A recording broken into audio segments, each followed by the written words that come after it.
Maswitch Studios presents. Ni nani huyo ananipigia simu saa hii? Nikipika jameni. Anataka kuniharibia lunch yangu hii. Hello mama Zibora.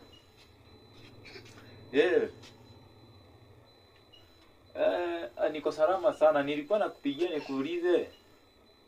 Zibora bado yuko? Zibora bado yuko?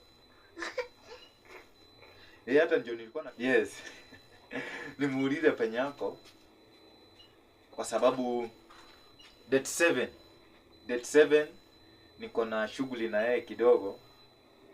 Nilikuwa nataka ni-invite kwa Magi Mentoring a Generation Initiative yenye itakuwa pale Jesus Glory Center Ministries Togoto.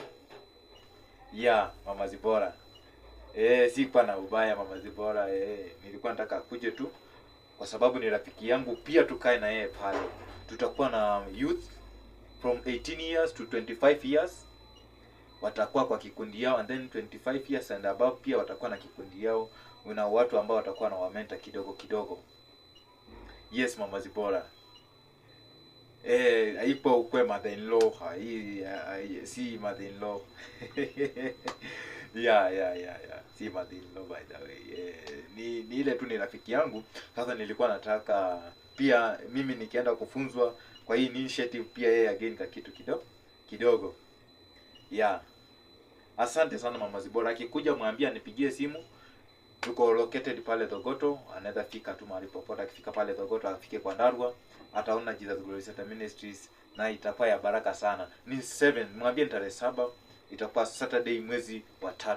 Tutakuwa pale Jesus Glory Center. Na pia kama kuna ule rafiki yake, sijui alikuwa anaitwa nani. Alikuwa na rafiki yake alikuwa anaitwa Awinja.